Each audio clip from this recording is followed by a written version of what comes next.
What are some social issues you have experienced with family and friends?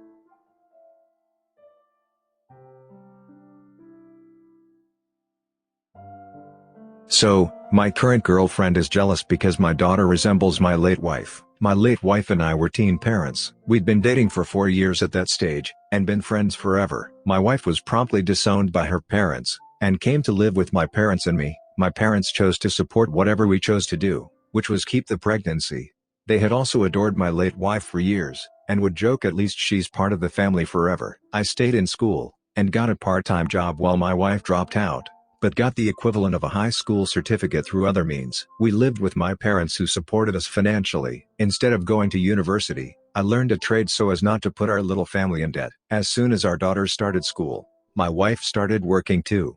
When I finished my apprenticeship, I proposed to my late wife. We had a small ceremony. My parents wanted us to stay with them until we saved up money for a house deposit, so we did. By 2011, at just 22 we bought a small home, mostly thanks to having amazing parents who let us live rent-free for years. In 2013, my wife died, hit by a drunk driver. I was devastated. The dude only got 3 years. I would see his family around town. These people tried to paint the scum in the victim light following the loss of my wife. Whenever I saw them, I felt anger rising in me.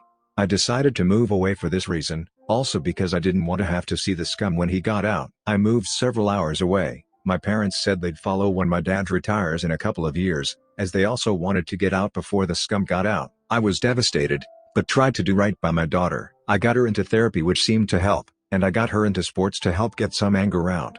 Last year, I decided to get out there and find love. I finally felt ready. I met my current girlfriend on a dating app. We've been dating for just over a year, though it took 7 months for me to introduce her to my 14-year-old daughter simply because I wanted to see how serious it was going to be. I don't want people walking in and out of her life. Yesterday, a good friend of mine sent me screenshots from some Facebook group that they, and also girlfriend, are in.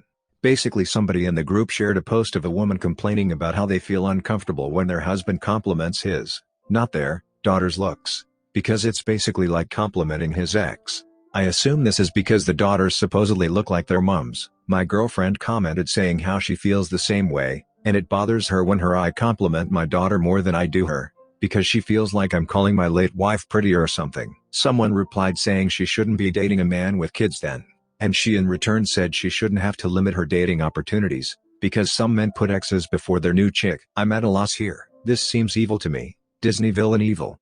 The type of evil that I didn't think existed outside of movies, yet at the same time she's been a good partner to me, and has been nice to my daughter. I haven't noticed any red flags. Is this normal? Is this okay? I'm honestly at a loss here.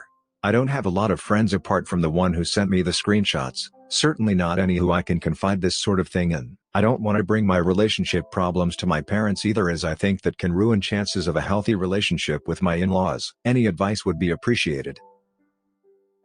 Should I lose my cool on my son's teacher? I'm the mother of a year-old autistic boy, under the age of 10. His birthday was yesterday. His school has an invite-all policy and I want him to make friends, so his entire class, 30 kids, was there. I didn't find out until the day of the party, but due to his school's invite-all policy he had to invite a couple kids who had been giving him a hard time over his autism.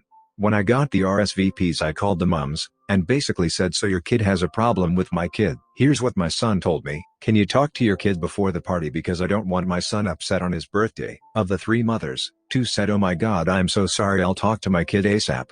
But the third went full, well, my child is a perfect angel. You probably meant someone else.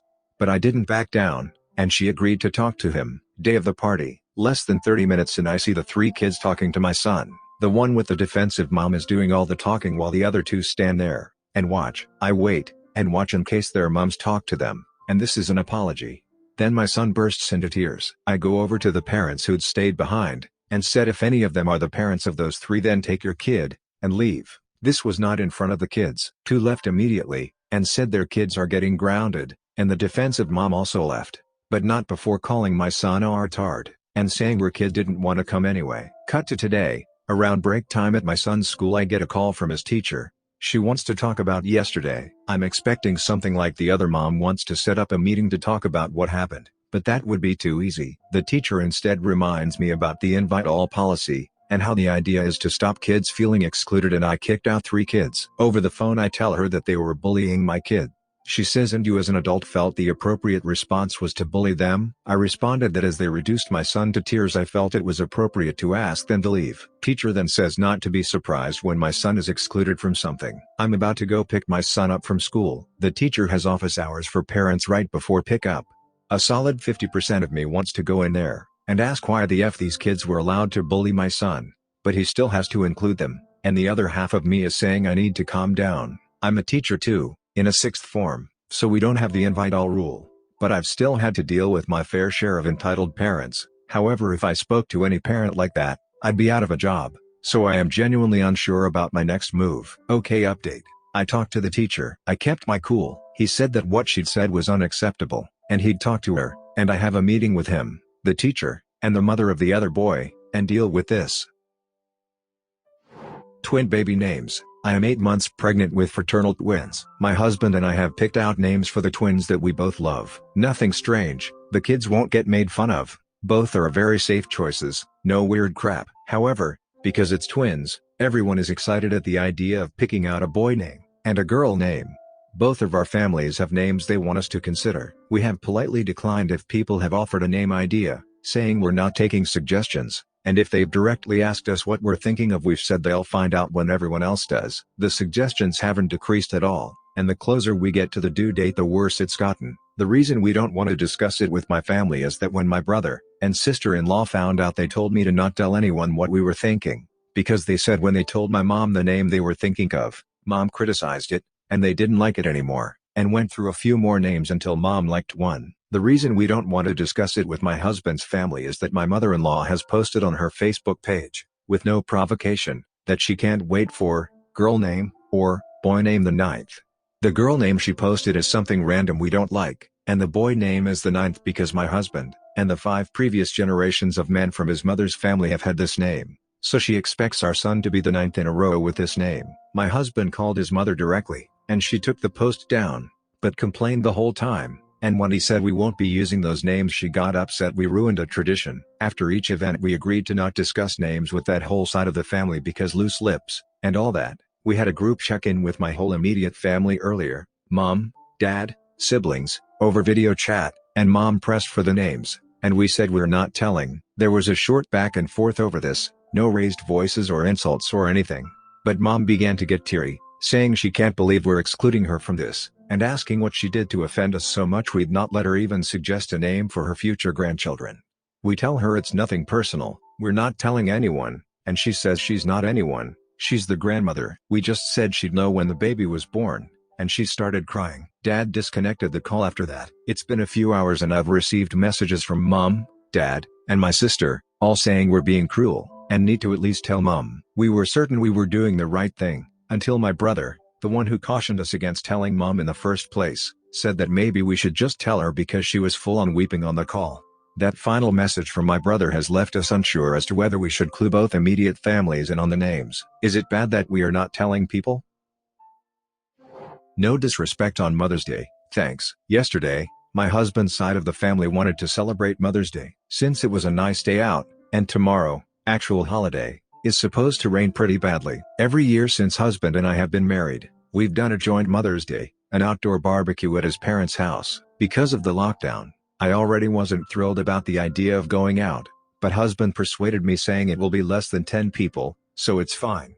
I do love him, and get along with most of his family, so I agreed. Now, here's the thing, his mother is extremely, annoyingly entitled, and has never liked me. My own mom passed away only a couple months ago due to lung cancer, and this will be the first Mother's Day without her. With this on my mind, I wasn't looking forward to celebrating the holiday, but I toughed it out, and went to the barbecue. Since I had to work late, because they made this a weekday get-together last minute no less, I missed the first hour, which mother-in-law criticized me for nonstop. Already I can see the whole event is just going to be about her. I also did not get a chance to go to the store to pick out a card, so when mother-in-law told me where to put gifts and I didn't have one, of course she made a big deal over that too. She loudly called it out, too, and then pulled husband aside, and asked why he couldn't have gotten a wife that would have bothered to get her mother-in-law a present for Mother's Day. I was pretty upset over this, so I just walked out, and told her not to expect me to show up for Christmas either. Husband spent the whole night later on the phone with her trying to console her, and siding with his mom, making me think I was TA. and wrong for walking out and showing up empty-handed. After all, they are sort of my family too. Should I not have walked out? Okay, update. I spoke with mother-in-law and explained where I was coming from. She was still a swine about it, but she'd calmed down. As for husband, I had a long talk with him too, and he apologized for not seeing the pain it had caused. Subscribe and turn on the notification bell for more stories delivered to you. Thanks for listening. See you later.